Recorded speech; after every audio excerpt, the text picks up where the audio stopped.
Bismillah ar-Rahman ar-Rahim. First, I will introduce myself. I am Dr. Abdullah. I am lecturer of medicine in Mosul Medical College. I am specialized in gastroenterology and hepatology. This will be my first lecture presented to the third class medical student.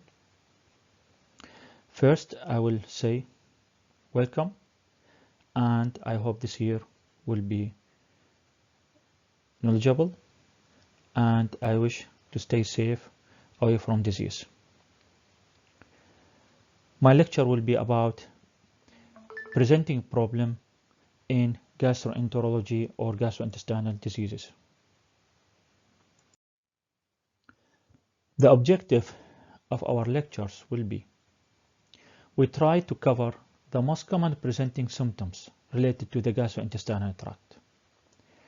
As you are a third year medical students, you will start doing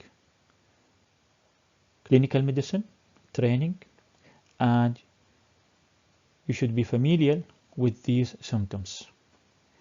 And also through our lectures, we try to analyze each one of these symptoms in order to know what is the most likely cause or causes for that symptoms.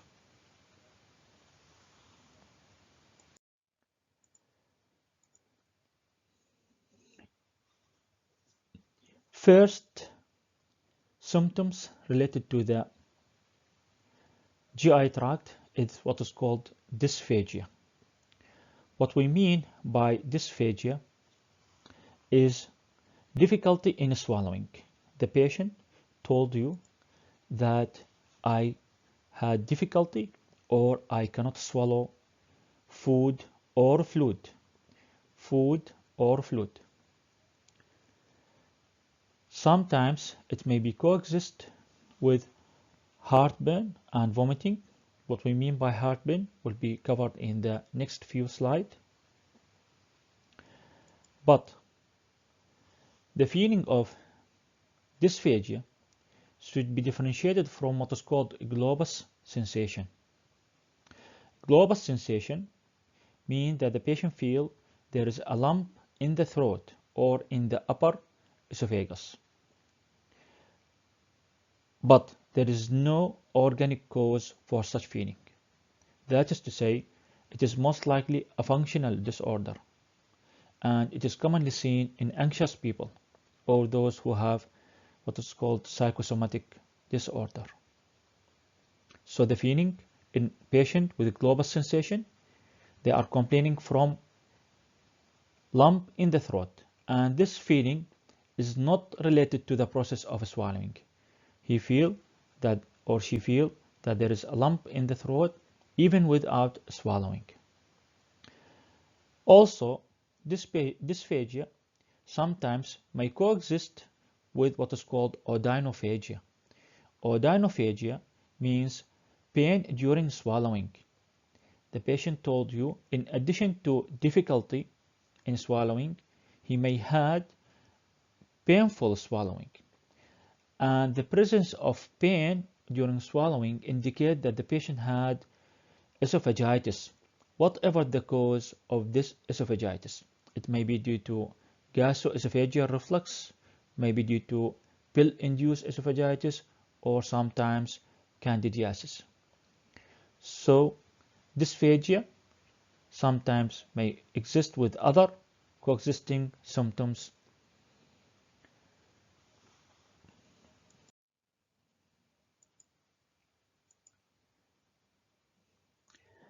Dysphagia may occur due to problems in the oropharynx or in the esophagus. So if there is a problem in the pharynx or oropharynx or in the esophagus, the patient may have presented with dysphagia. So we had what is called oropharyngeal dysphagia. Oropharyngeal dysphagia. What we mean by oropharyngeal dysphagia is dysphagia that happen during the initiation of the swallowing process at the pharynx or the upper esophageal sphincter. For oropharyngeal dysphagia occur due to problem in the initiation of the process of swallowing that happen due to problem in the pharynx or upper esophageal sphincter. And in addition to difficulty in initiating swallowing, the patient may have other symptoms, other coexisting symptoms, like choking sensation during swallowing, maybe sometimes nasal regurgitation. What we mean by nasal regurgitation, that the food or the fluid will return back and exist through the mouth or through the nose. Or sometimes the patient may have repeated tracheal aspiration with secondary aspiration pneumonia. Also, there may be drowning of the saliva. There may be other neuromuscular symptoms like dysarthria, maybe hoarseness of voice, or cranial nerve or other neurological signs. So, in oropharyngeal dysphagia, we should know that the patient had difficulty in initiation of the process of swallowing, number one. Number two, it may coexist with other neuromuscular symptoms like choking sensation, like nasal regurgitation, the running of saliva, hoarseness of voice, and so on.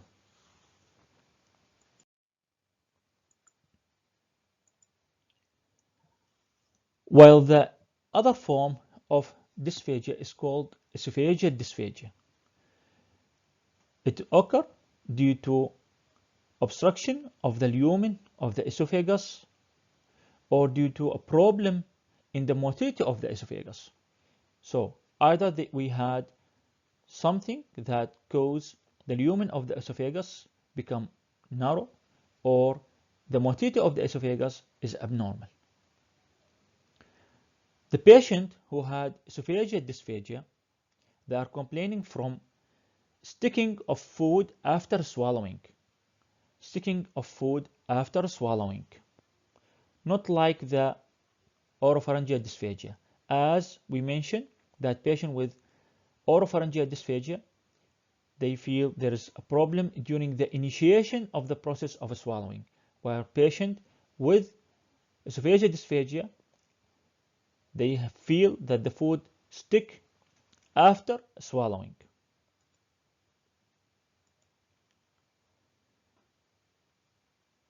Patient who had esophageal dysphagia, as we mentioned, may be due to a narrowing in the lumen. This is an example of the investigation done in patient with suspected esophageal dysphagia. This is what is called barium swallow. If you are looking here, there is narrowing at the middle part of the esophagus, and again by doing upper endoscopy or esophagogastroduodenoscopy, the lumen of the esophagus is so narrow, and sometimes we can do dilatation by the endoscopy, and you can see how the barium swallow, the diameter of the esophagus, become more after dilatation by barium swallow and also by endoscopy.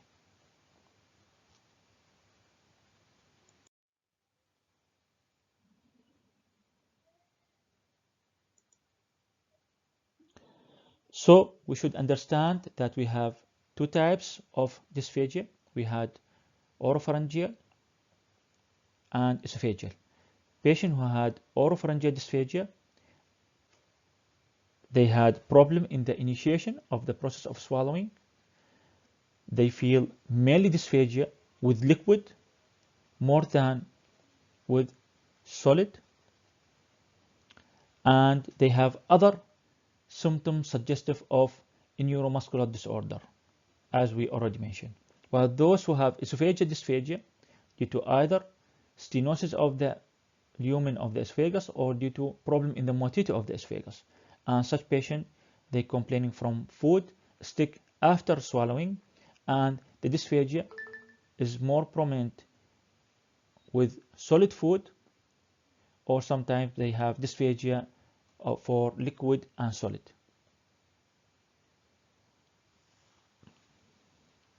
And unlikely patient who had esophageal dysphagia, unlikely to have a neuromuscular problem. How we are going to investigate patient complaining from dysphagia? This flow chart, this figure, will show you how we are going to investigate patient who had complaining from dysphagia. If we suspect that the patient have oropharyngeal dysphagia, the investigation of choice what is called video fluoroscopic swallowing assessment. Video fluoroscopic swallowing assessment. What we mean by video fluoroscopic swallowing assessment is to give the patient oral contrast media and ask the patient to swallow this contrast media under X-ray or under fluoroscopic follow-up to see how the contrast media move from the mouth to the oropharynx and to the esophagus. Some patient may need neurological investigation like CT, MRI of the brain, or nerve conduction study, or sometimes we may need to consult a neuromedicine doctor to looking for the underlying cause of the oropharyngeal dysphagia. An example like patient who may have bulbar palsy, pseudobulbar palsy, or myasthenia gravis. While patient with esophageal dysphagia, we need endoscopy plus biopsy. Endoscopy plus biopsy. Sometimes when we're doing endoscopy, we may find that the patient have stricture in the esophagus, and this stricture may be benign or malignant. And this is an example of benign causes, and this is another example of malignant causes of dysphagia. Or patient may have esophagitis, whatever the cause, and as we mentioned, those who had esophagitis in addition to dysphagia, they are complaining from odynophagia, or sometimes maybe the cause due to dysmotility or problem in the motility of the esophagus. And in such condition, the investigation of choice, what is called high resolution manometry of the esophagus plus minus barium swallow. An example of the motility disorder like achalasia and other non-specific motility disorder. This photo will show how a tumor, this is fungating mass, obstructing almost the lumen of the esophagus. And this is an example of the cause of what is called esophageal dysphagia. And this is photo taken during endoscopy. We can see the lumen of the esophagus, and we can detect what is caused narrowing to the lumen of the esophagus, as well as we can take a biopsy to confirm the underlying pathology. And this is a diagnostic endoscopy. In addition to that, we can do some intervention during endoscopy. We can put stent, we can do dilatation in order to relieve the source of obstruction. Any patient who had dysphagia, we should do full investigation, looking for the underlying cause. And the investigation of choice is endoscopy. The investigation of choice is endoscopy. Even if the patient had normal mucosa of the esophagus, when we are doing endoscopy, we should take a biopsy, because sometimes a biopsy can detect what is the underlying cause of esophageal dysphagia. If no abnormality can found during endoscopy, then barium swallow with video fluoroscopic swallowing may be indicated to detect any motility disorder. In addition to that, as we mentioned, we may have manometry and some other investigation looking for the explanation of dysphagia. Other symptom is also a common presenting symptoms in the GI, what is called dyspepsia. What we mean by dyspepsia is usually cover many symptoms. Dyspepsia cover many symptoms like epigastric discomfort, bloating, nausea, All these symptoms are thought to be originated from the upper GI tract, What we mean by upper is usually from the stomach, duodenum, or lower esophagus. So, patients who have epigastric discomfort, epigastric pain, indigestion, bloating, postprandial heaviness, nausea, all these can be put under the entity of dyspepsia. Many causes of dyspepsia are there. This table will show you how many the causes of dyspepsia, like patients who have upper GI disease, like peptic ulcer disease, gastritis, gallstone, esophageal spasm, irritable bowel syndrome. Maybe sometimes dyspepsia may be presenting symptoms of hidden malignancy, like pancreatic disorder, gastric pancreatic tumor, or gastric or colonic cancer. Sometimes dyspepsia may be a presentation of diseases outside the GI tract, like patients who have renal failure, patients who have hypercalcemia. Drugs also well known to cause dyspepsia, and there's what is called non-ulcer dyspepsia. It is usually functional. It is one of the common functional disorder of the GI tract due to psychological problem.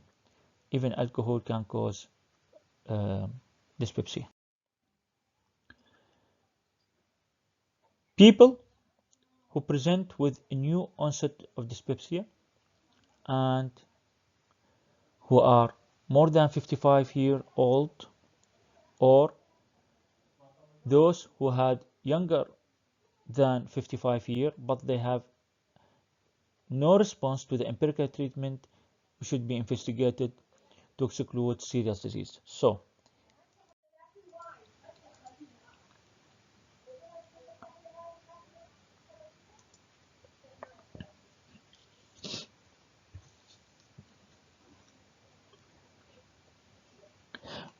when we are taking history from the patient who had dyspepsia, we should cover what is the alarming symptoms, or what is the alarming feature in patient who had dyspepsia. We should ask the patient if he had weight loss. We are speaking about significant weight loss.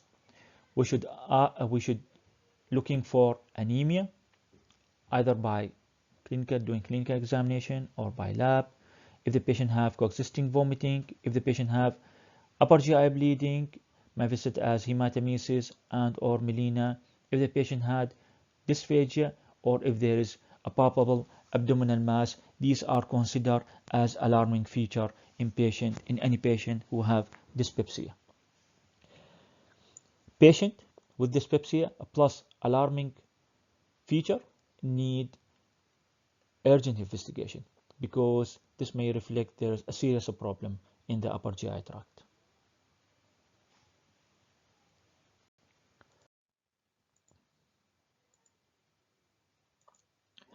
Look to this figure. This is one of the important figure. How to investigate patients who have dyspepsia. Are there alarming feature? We already mentioned the alarming. If it is yes, the next step will be urgent endoscopy. Urgent upper GI endoscopy, or EGD. If the patient have no alarming symptoms and the age is more than 55 years, is also considered an indication for endoscopy. So, alarming feature, or if the age is more than 55 years 55 years, these are indication for endoscopy. But in patients who have less than 55 years and no alarming feature, we can do looking for what is called Helicobacter pylori infection, because Helicobacter pylori infection is one of the common cause of dyspepsia. We can do some investigation in the blood, in the stool, or in the breath, looking for evidence of H. pylori infection. If any of these tests is positive for H. pylori infection, we should do eradication. If the symptoms resolved, everything is finished. But if the patient still had symptoms, the next step will be endoscopy. Again, if we are doing test investigation for the H. pylori infection and all this investigation were negative, the next step will be to treat symptomatically by giving the patient what is called proton pump inhibitor or osteoreceptor blocker, or we can consider other diagnoses.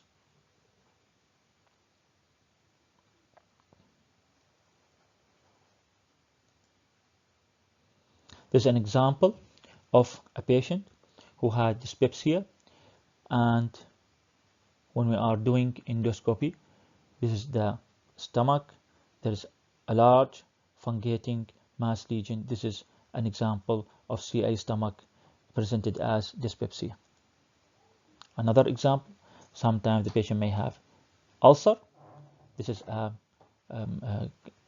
benign ulcer of the stomach, may be presented also as dyspepsia. Another symptoms, what is called heartburn and regurgitation. What we mean by heartburn is a retrosternal burning sensation, is a retrosternal burning discomfort.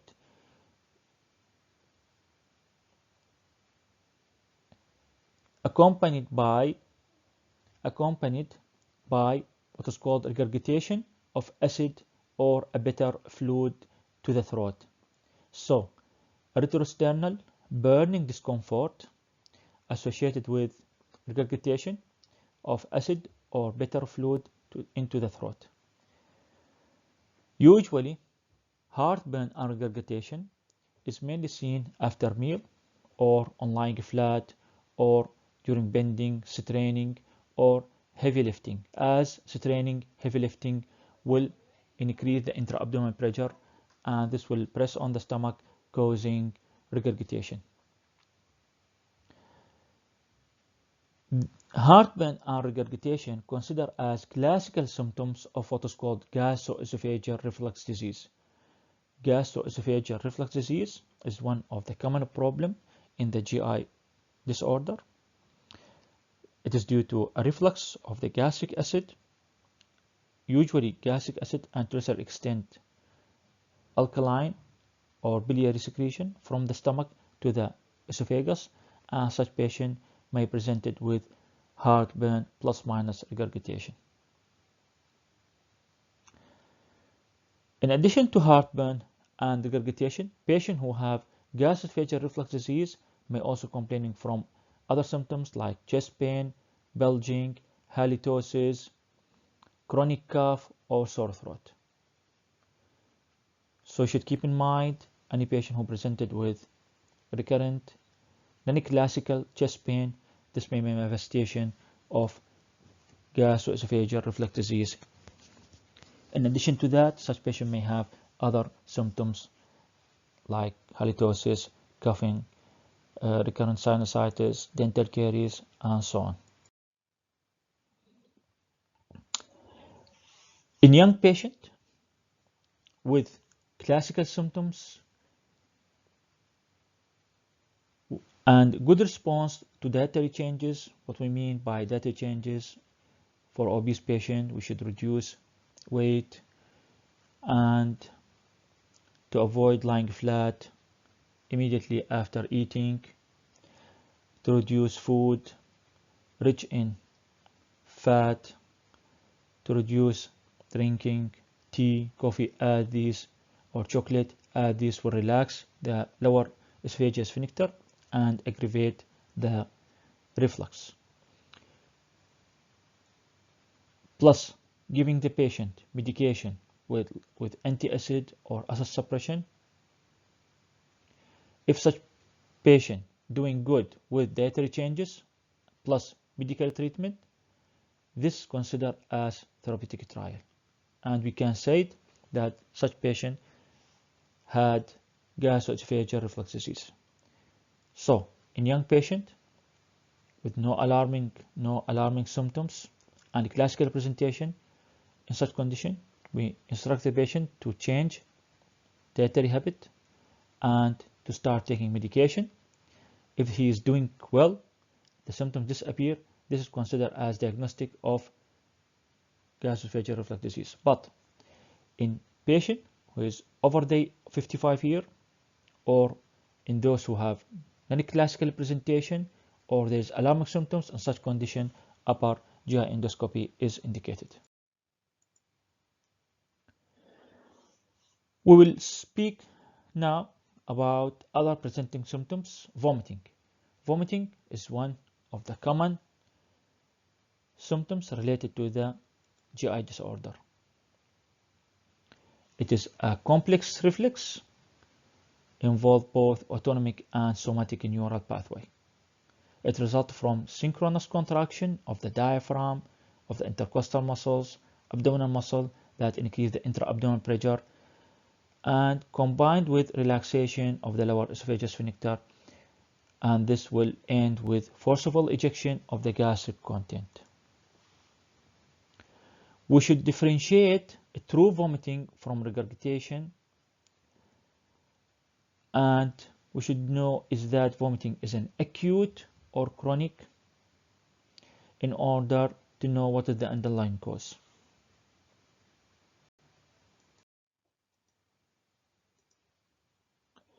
There are many causes of vomiting. Sometimes these causes may be related to the GI tract or to the other disorder that is outside the GI tract. Example, like patient with peptic ulcer disease, patient with gastric cancer, patient with gastroparesis can cause vomiting, but sometimes other conditions like diabetic ketoacidosis, Addison disease, drugs, infection, hepatitis, gastroenteritis, CNS disorder like increased intracranial pressure, migraine, all these, and even psychological disorder can be presented as vomiting.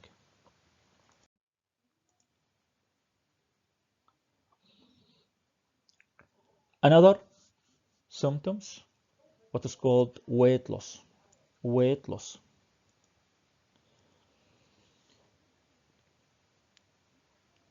Weight loss may be physiological due to dieting habit, due to exercise, starvation, or decreased nutritional intake, which is accompanied aging process. We have what is called unintentional and intentional weight loss. Intentional weight loss are seen in those who are doing dieting, doing exercise. This is called intentional weight loss. This is usually seen in obese patients who are trying to lose weight.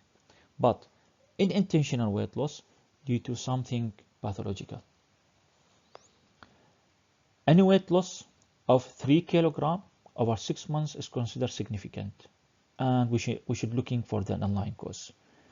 So loss of 3 kg over 6 months is considered significant, and we should investigate.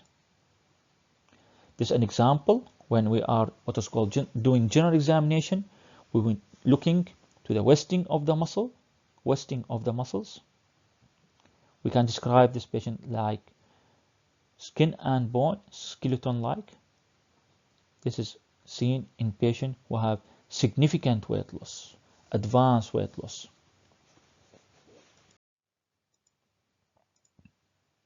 Again, weight loss, many conditions can cause weight loss. Many conditions can cause weight loss.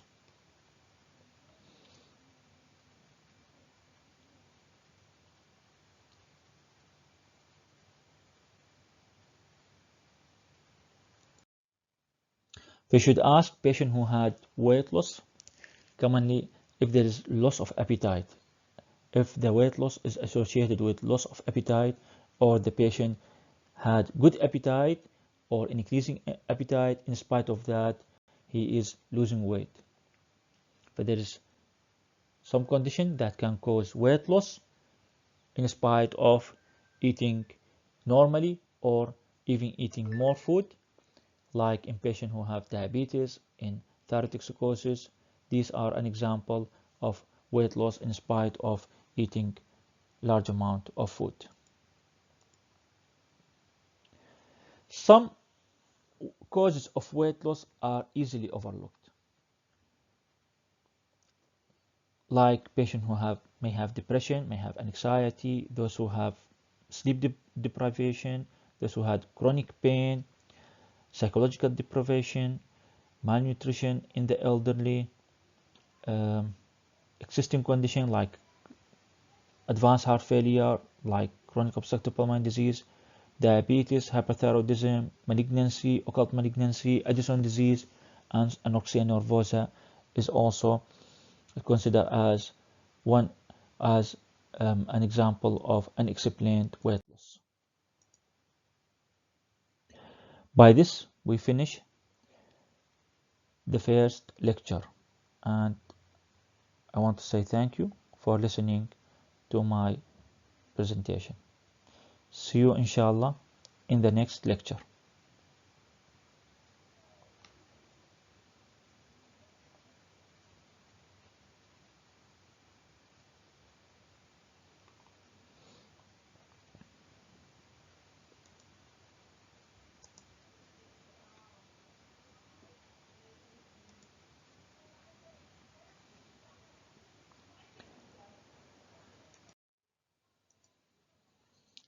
Hello, third year student.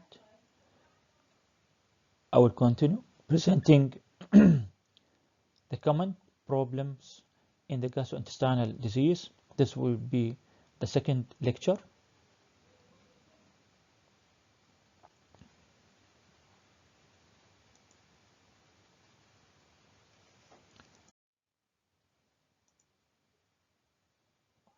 We will start with diarrhea. You know that diarrhea is one of the common problem and is defined as passage of more than 200 grams of stool daily.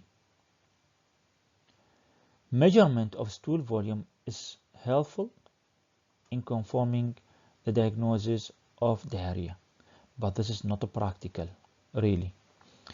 We can easily ask the patient about the frequency of bowel motion or the change in the consistency of the stool. This will give you an idea about the patient who have diarrhea or not. So if the patient told you that I pass more than 3 times bowel motion per day and the stool become watery, become loose, this means that the patient had diarrhea. In patients who have severe diarrhea, they have even urgency of defecation and even fecal incontinence. It is useful to define diarrhea as acute or chronic. We should know if the patient have acute diarrhea or chronic diarrhea.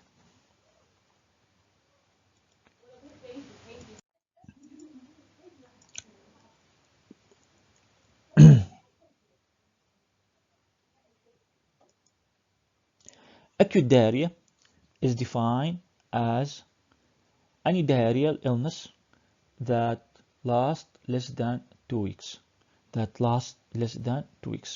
It is extremely common and most of the time is infectious in origin, either due to bacteria or their toxin, due to virus or due to parasite. Most of the infective diarrhea is usually a short time and the patient present with history of diarrhea usually lasts for few days.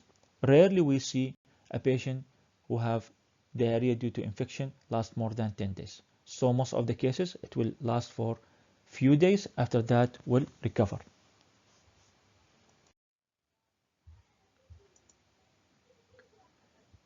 Chronic or relapsing diarrhea. Chronic diarrhea is defined as any diarrheal illness that lasts for more than 4 weeks. Between the 2 and 4 weeks, we can use the term what is called protracted diarrhea. Protracted diarrhea. Why it is important to define between acute and chronic? Because most of the cases of acute diarrhea is infective in origin, while rarely infection play a role in the etiology of chronic or relapsing diarrhea. Chronic diarrhea may result from problem in the colon, may problem in the small bowel, or may be due to malabsorption. Some patients may have blood or mucus in the stool due to many problems in the colon, like inflammatory bowel disease, tumor in the colon, ischemia. And we can investigate this by doing some investigation in stool plus minus colonoscopy. If the patient has problem in the small bowel, such patient usually complaining from large volume diarrhea. In contrast to colonic diarrhea is usually small volume diarrhea. And in small bowel diarrhea, it is watery, associated with abdominal bloating, cramps, and pain. Many conditions like Crohn's, may be due to drug, may be due to tumor of the small bowel. In malabsorption, the stool becomes steatorrhea. We will discuss this in the next few slides. And there may be undigested food in the stool associated with significant weight loss and nutritional disturbance, like many conditions that can cause malabsorption, like patient with chronic pancreatitis, tumor of the pancreas, celiac disease, lymphoma, and so on. What we mean by steatorrhea is change in the stool to become bulky, large volume, pale, the color of stool become pale and offensive in odor, which usually float in the toilet. Please don't concentrate on the float in the toilet because it is not always noticeable by the patient. Some patient didn't observe their stool, so the patient have large volume. Patient who have small bowel diarrhea or steatorrhea have large volume and pale with offensive stool. This gives you a hint that the patient may have steatorrhea. It is usually due to fat malabsorption.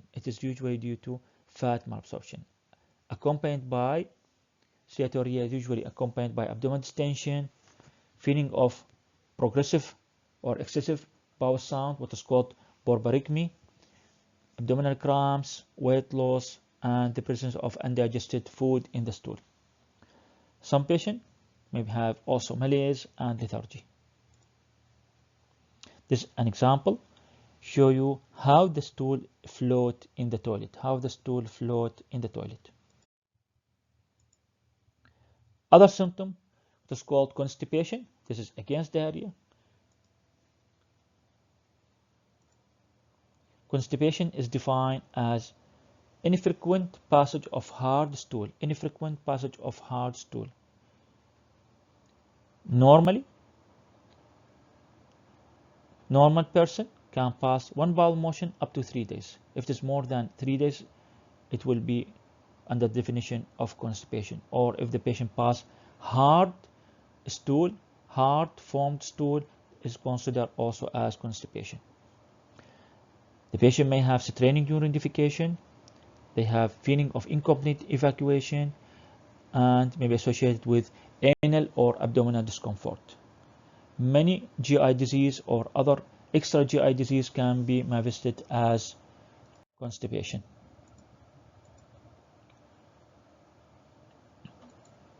So the cause of constipation may be due to a problem in the diet, maybe motility disorder, structural, and due to defecation. These are conditions. And some non-GI disorder can also cause constipation, maybe drugs, should be familial, like iron, anticholinergic or antispasmodic, calcium antagonist, and neurological disorder like patients who have CVA, those who have spinal cord problem, endocrine like hypothyroidism, pregnancy, hypercalcemia, diabetes, and even psychological can be presented as constipation.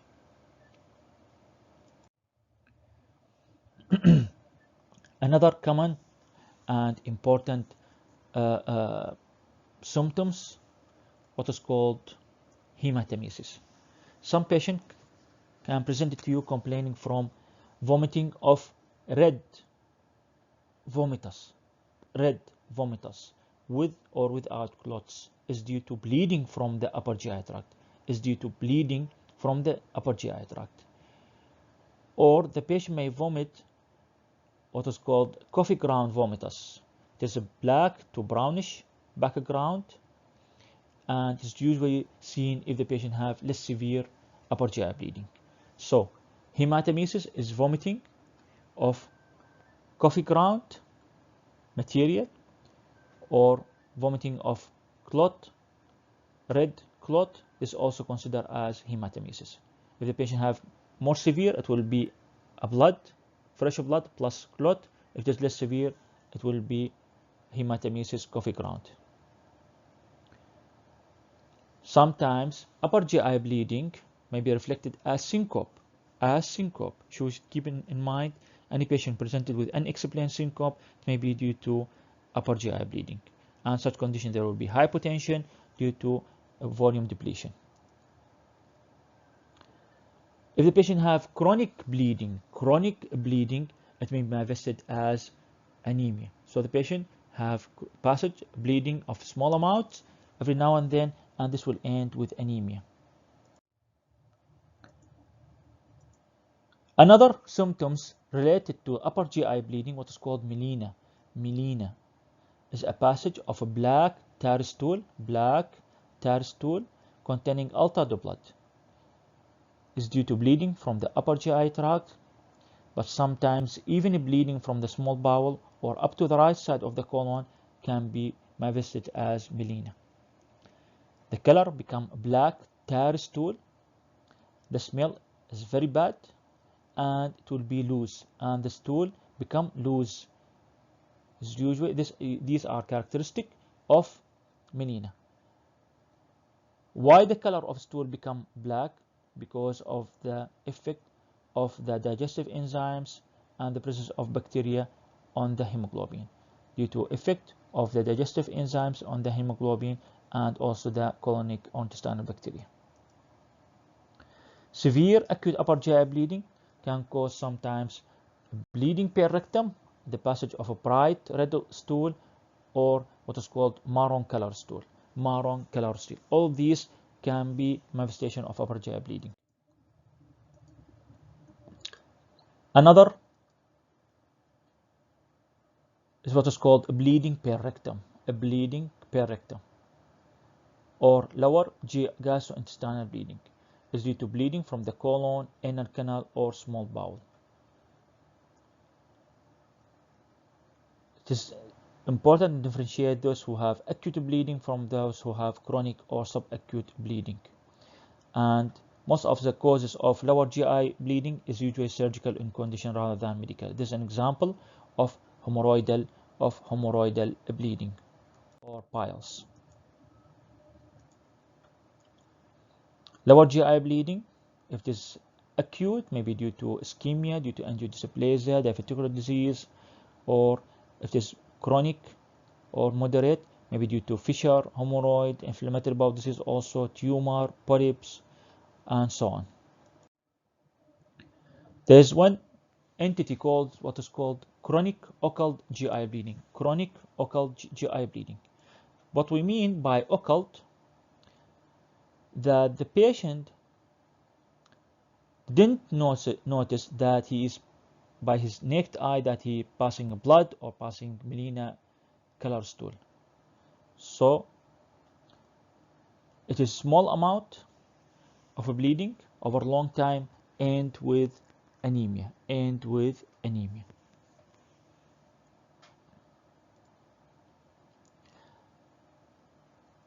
Any bleeding less than 200 cc per day is usually cannot be recognized by our naked eye and may end with iron deficiency anemia.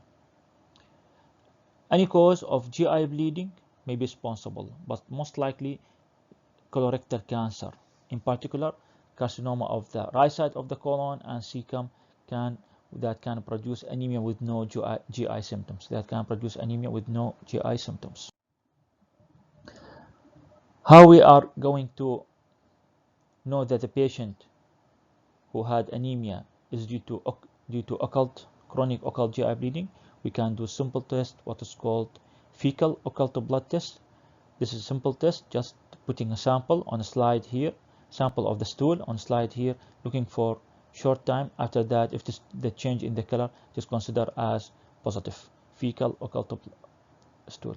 But even if the patient who have unexplained iron deficiency anemia, even if the fecal occult blood is negative, this didn't rule out the diagnosis of colorectal cancer.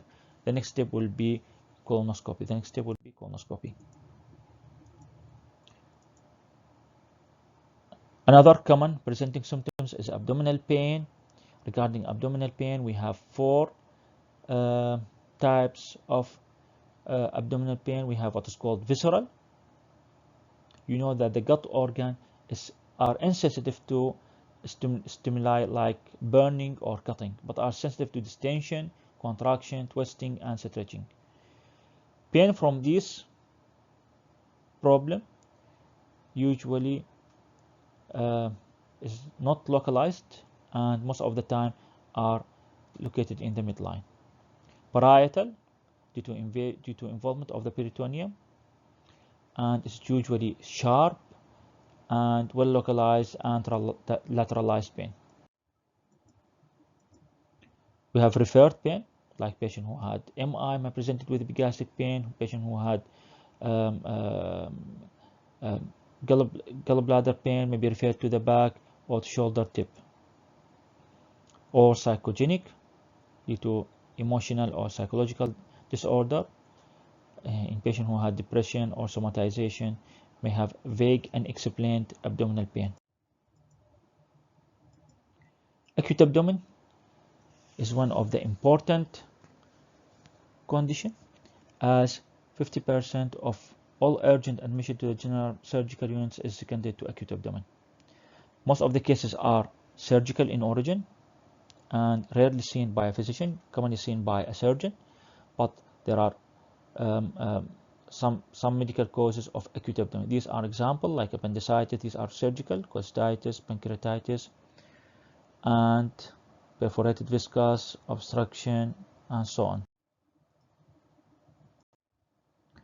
This is, although it looks like complex, but patients who have acute abdomen, if there are symptoms of silent peritonitis, it may be resuscitation and surgery. But if the patient have no such symptoms of peritonitis, you should go by long list of investigation in order to know what is the underlying investigation, including radiology, including a blood test, X-ray, and so on, to know the underlying cause of the acute abdomen. But commonly patient who have chronic recurrent abdominal pain, we should take a detailed history. We should do good examination to know what is the underlying cause of his chronic abdominal pain. This is an example of many conditions can cause abdominal pain. Commonly we are dealing with psychogenic, like patients who have irritable bowel syndrome, sometimes metabolic disorder, drugs, spinal cord problem. All these can cause chronic abdominal pain. Again, thank you. By this, we finish the second lecture of the presenting symptoms in the GI problem. The reference of lecture 1 and lecture 2 is from Davidson Principle and Practice of Medicine, 23rd edition, 2018. I hope that this lecture will be helpful for you. See you inshallah in the future. Bye bye.